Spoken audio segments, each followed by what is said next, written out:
This is ESPN Esports. I'm Arda Ocal. Happy to be joined by the CEO of Evil Geniuses. Lots of news coming out of that camp. We're going to dissect it all with Nicole Lapointe Jameson. She is the CEO.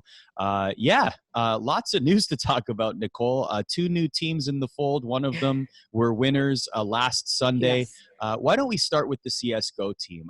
Very fascinating story there. Formerly NRG, comes to Evil Geniuses. The turnaround is very fast, and then you're 1-for-1 in tournaments. Why don't we talk about just the conversation? Yes, we are. Yeah, right? Why don't we talk about the conversations that were had internally that led to Evil Geniuses saying we want to get back into the CSGO landscape?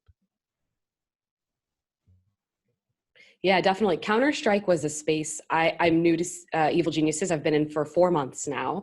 But since entering, both our investor interest, the internal staff and team interest, as well as our fan base, getting back to our legacy, bringing back that old EG that was undisputably one of the top esports teams was just very important to us. And Counter-Strike really is that linchpin title that would help us get there.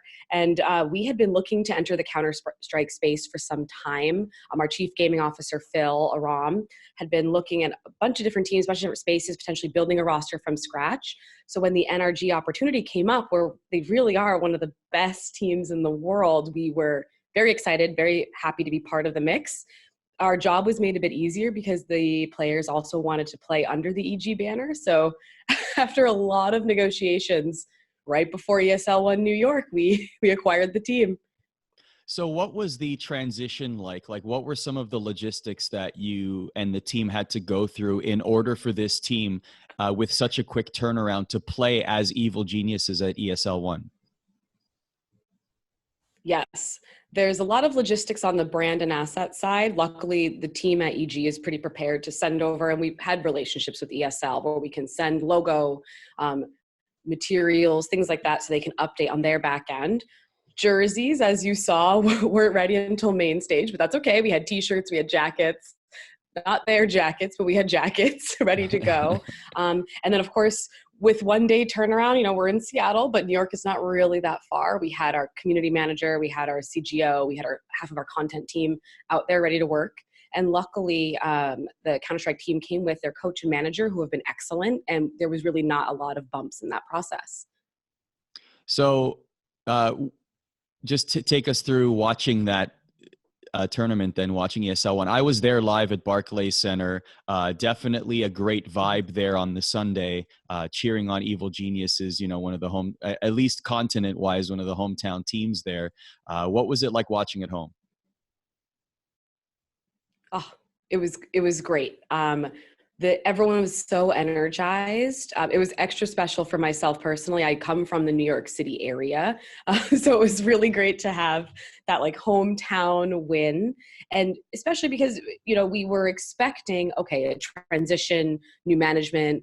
We were expecting them to underperform maybe because there's a lot of logistics. There's a lot of stress around things in flux, and they killed it. They did amazing. And it was a really great vibe. It uplifted both staff, team, other teams that we have. So it was amazing.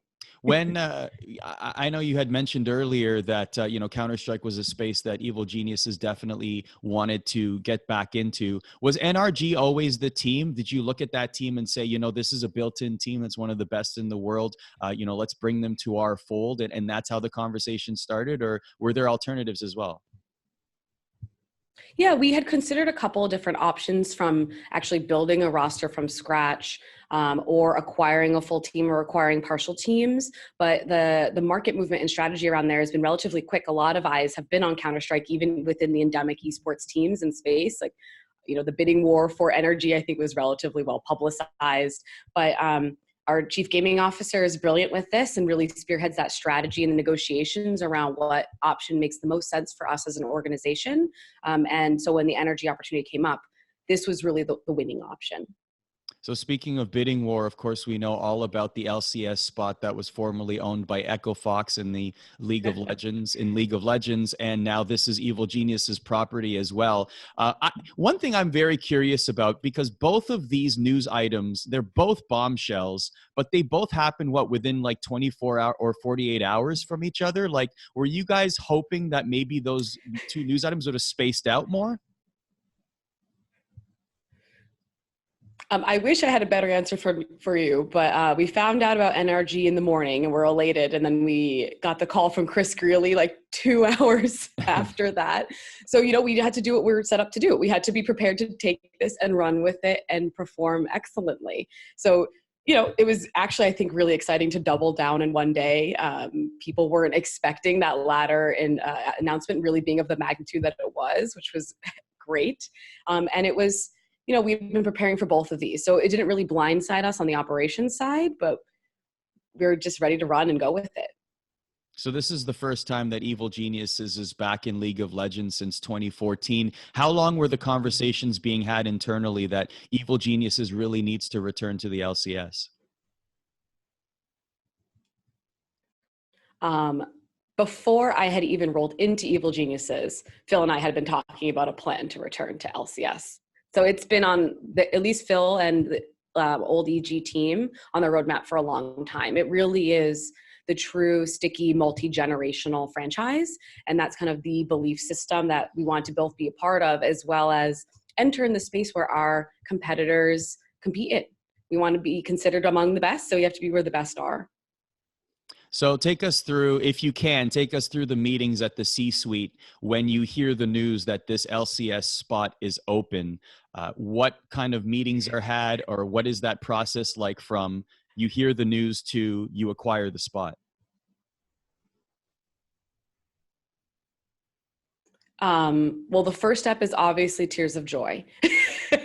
And a lot of excitement and screaming. But then we were really, really passionate and excited to be back in the space. So the first response was emotional. We were so happy to get this ahead of schedule. We weren't anticipating a slot to become available for the public this soon. The circumstances were not that ideal, but ready to take advantage of it. And then, of course, back into the grind. Like, what's our announcement strategy, roster strategy? EG is based out of Seattle. So I was on a plane to LA to find facilities, within 24 hours. I was in LA trying to scout senior management on boots on the ground presence there, how we want to divide our org chart in terms of focus, things we had been thinking out proactively, again, to not be blindsided to run an LCS slot and franchise. But it was excitement followed by quick hustle. It's like a duck in water, right? Looks calm above the surface, but below the surface, paddling like crazy. That's perfect. Yeah, absolutely perfect. So what will, if you can tell us, what will Evil Genius's philosophy be in terms of roster and in terms of how they will construct a team? Will it be, slow and steady wins the race, or are we looking to build a super team right off the hop? I think we will be emulating some of our best practice roster constructions that we've done in other similar titles, like our Dota team. We tend to do well with a strong, heavy hitter and then a really good support system around them. Why don't we talk a little bit about your journey, Nicole? I mean, I find it fascinating and very impressive that you have such a great title so early in your career. When you were working with Peak Six and this investment opportunity came up with Evil Geniuses, can you just tell us a little bit about your involvement in that transition? Yeah, so I had previously worked at Peak Six, which is currently the parent company and major investor of Evil Geniuses. And at that time, I had worked on the investment side. So I actually led the business group that ran the diligence to acquire Evil Geniuses. And during that time, for the better half of almost 2 years, esports and gaming had been on Peak Six's radar. They come from a world of both fintech and tech investing, as well as traditional sports. So the melding of those two spaces plus personal interest and seeing the tailwinds of the space really led to a logical, let's figure out what the play is here. So I personally had looked at multiple entry points from other teams, from media and broadcasting, from technology, from data plays. And it was around January of 2019 that Evil Geniuses came to our plate, and it was a winner, both in terms of their ethos, their values, how they ran the company, their strategy around how to grow, a lot of alignment. I was leading the biz dev group, and candidly, I was really excited that I probably was going to get a board seat And then jokes on me as the diligence progressed. And as I'm sure many people maybe or don't know, EG used to be owned by Twitch and was divested back to the players and staff. So their cap table was relatively lean, which was great. It let them focus on the gaming operations. It let them focus on pure growth and gaming strategy. But that buffer and support on more business, market and capital allocation background was missing. So me coming in and working with the current management team was a logical extension of where they needed people and boots on the ground to help support the holistic org's growth. So even before Evil Geniuses fell onto or was put on Peak Six's radar, you were one of the champions of being of investing in esports for Peak Six. Yes. I had been a fan of esports as a viewer for some time, gaming much, much longer than that. And then, combining my passion, it's a dream come true, right? Passion plus economic opportunity, landscape changing opportunity. I was like, this is something we definitely need to pursue and look into. And I was lucky to be at a firm that's very forward looking and very excited to take calculated risks and enter the space as well. So you mentioned a possible board seat there. We know you're the CEO. So take us through when the conversation, if you can, and when you knew that you would have a much larger role in Evil Geniuses once the sale was complete. Right. So from my personal background, I worked in the investment group, but wasn't purely just private equity style investing. I also had worked in a couple of our operating businesses that tended to have fallen under the distressed asset category. So whether I like it or not, how I tend to think of operating businesses falls under that lens of how do we fix fires and how do we stabilize the infrastructure before positioning for growth. And so during the diligence process, esports right now is a very frothy market. You see a lot of the public valuations, but then you close the curtain back or open the curtain up, and a lot of the behind the working mechanisms aren't necessarily best practice or well ironed out. And as I was coming up with the best play for EG if we were to invest or acquire the company, more and more as I was working with Phil, as I was working with the management team, I think it was almost a very natural progression of, well, Nicole's already kind of running what these things should look like. And there was alignment on the goals and the vision. And I was lucky. It was a very natural progression from potential advisor to hands-on.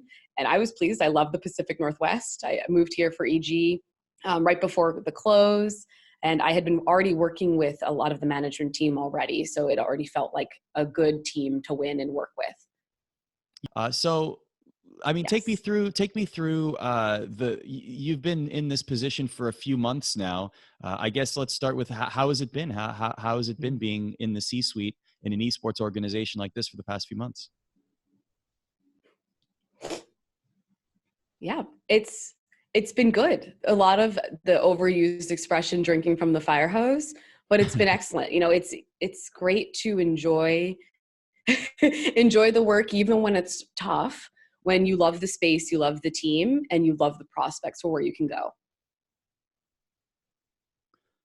What and I say this with complete respect. I mean, whether it's age or whether it's getting a position like this so soon in your career, it's very impressive. What sort of challenges, if any, have you faced since joining the C-suite? Yes, I'm actually glad you brought that up. I also was very worried about age being a big contributing factor to stress, but I find that the esports ecosystem, by both construct of who their fan and community base is, as well as the current landscape and the profile of executives, I bring very demonstrated value despite being more junior. I have worked and operated businesses before, brought metrics of success beyond just financial, cultural growth, a lot of prospects there. I am familiar with the space, which I think adds a lot of authenticity because it is authentic, and passion for the space, which enables doors to be opened easier when I can also talk the talk and walk the walk like other people who've been in the space for many years before myself. But Peak Six is a real investor with real assets under management. They wouldn't have plopped me in here if they didn't think I could succeed. So I'm just excited to show them another success. Let's talk Evil Geniuses to round out the conversation here, and thank you very much for your time. What else will we expect to hear regarding Evil Geniuses? I mean, obviously, last week was a blockbuster week for the organization with 2 teams joining the fold, but what can fans of Evil Geniuses expect moving forward from the organization? Yeah, I think for both longtime fans who want us to come back and for new fans that are excited for all of our new opportunities, like we're not done yet. I guess that's all I can say. Nicole Lapointe Jameson joining us from Seattle, Washington. Thank you very much for your time.